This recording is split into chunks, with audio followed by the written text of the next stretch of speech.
JSW steels ఆధ్వర్యంలో ఉక్కు పరిశ్రమ పనులు పునఃప్రారంభించడము శుభ పరిణామము, మంచి పరిణామము. వాస్తవానికి ఈ ప్రాజెక్టు 2023 ఫిబ్రవరిలో అప్పటి ముఖ్యమంత్రి శ్రీ వైఎస్ జగన్మోహన్ రెడ్డి గారు, అదేవిధంగా జేఎస్డబ్ల్యూ స్టీల్స్ ఎండి సజ్జన్ జిందాల్ గారు వీళ్ళిద్దరూ కలిసి 2023 ఫిబ్రవరి మాసంలో శంకుస్థాపన చేయడం జరిగింది. మళ్ళీ అదే ప్రాజెక్టును రెండోసారి చంద్రబాబు నాయుడు గారు నిన్న శంకుస్థాపన చేయడం జరిగింది.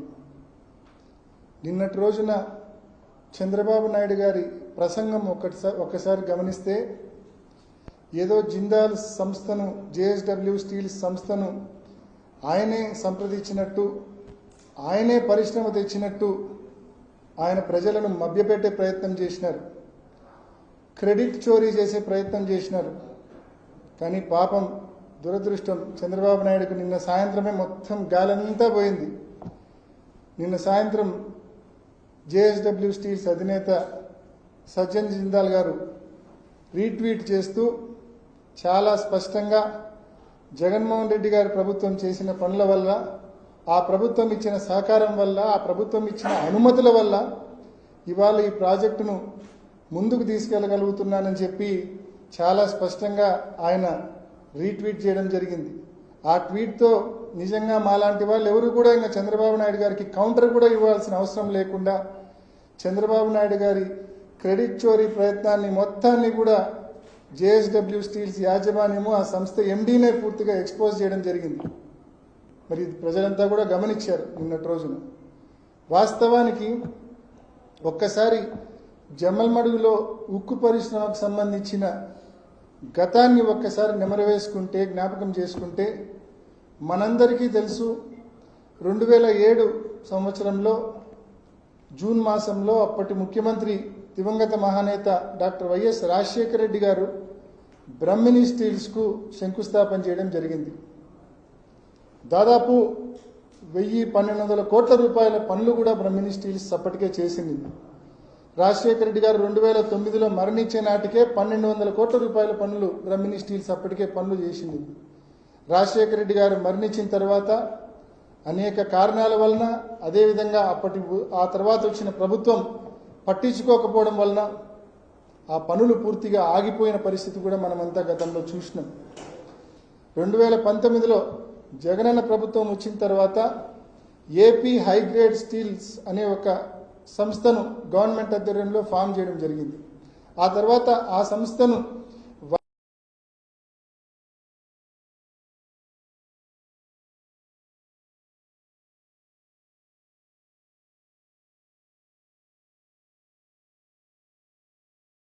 ఈ సంస్థ పేరుతో 3,300 ఎకరాల భూ కేటాయింపు జరిగింది ఉక్కు పరిశ్రమ నిర్మాణం కోసం. ఆ తర్వాత జగన్మోహన్ రెడ్డి గారు ఒక స్ట్రాంగ్ ప్రైవేట్ యాజమాన్యము, ఒక బలమైన ప్రైవేట్ యాజమాన్యం ముందుకు వస్తేనే ఉక్కు పరిశ్రమ నిర్మించడం పూర్తిగా సాధ్యమవుతుంది.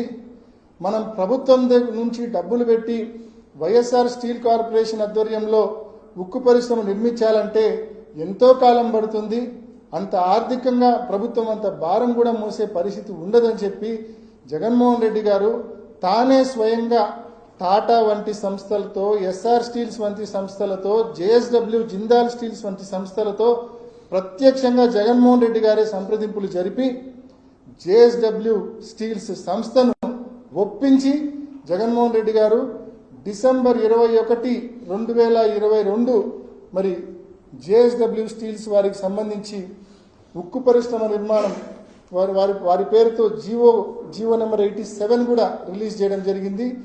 ఈ జీవోలో చాలా స్పష్టంగా జేఎస్డబ్ల్యూ స్టీల్స్కు సంబంధించి వాళ్ళు ఏమేమి ఇన్సెంటివ్స్ అడిగినారు, అదేవిధంగా ప్రభుత్వం, జగనన్న ప్రభుత్వం ముందుకు వచ్చి ఏమేమి ఇన్సెంటివ్స్ వీళ్ళకి ఇచ్చింది, ఇవన్నీ కూడా ఇన్ డీటెయిల్ 2022 డిసెంబర్ 21 యాదృచ్ఛికంగా జగనన్న పుట్టినరోజు కూడా అదే రోజు.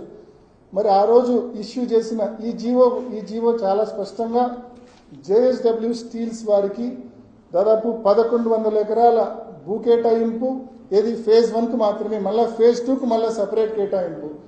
వైఎస్ఆర్ స్టీల్ కార్పొరేషన్ లిమిటెడ్ పేరుతో ఉన్న 3,300 ఎకరాల నుంచి 1,100 ఎకరాల భూ కేటాయింపు phase 1 JSW Jindal steels plant నిర్మాణం కోసం అలకేట్ చేయడం జరిగింది.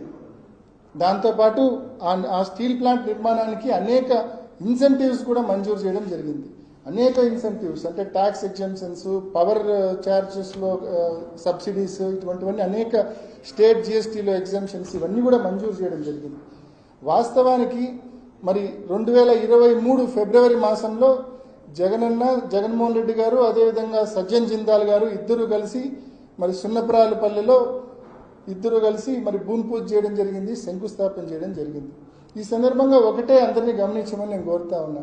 జగన్మోహన్ రెడ్డి గారు కేవలం భూమి పూజ చేసి లేకుంటే సజ్జన్ జిందాల్ గారితో భూమి పూజ చేసో లేకుంటే శంకుస్థాపన చేసో జగన్మోహన్ రెడ్డి గారు ఆ ఇష్యూ ఆడికి వదిలేదు. జగన్మోహన్ రెడ్డి గారు ఈ ఉక్కు పరిశ్రమ నిర్మాణాన్ని ముందుకు తీసుకెళ్ళడానికి అనేక చర్యలు తీసుకున్నారు.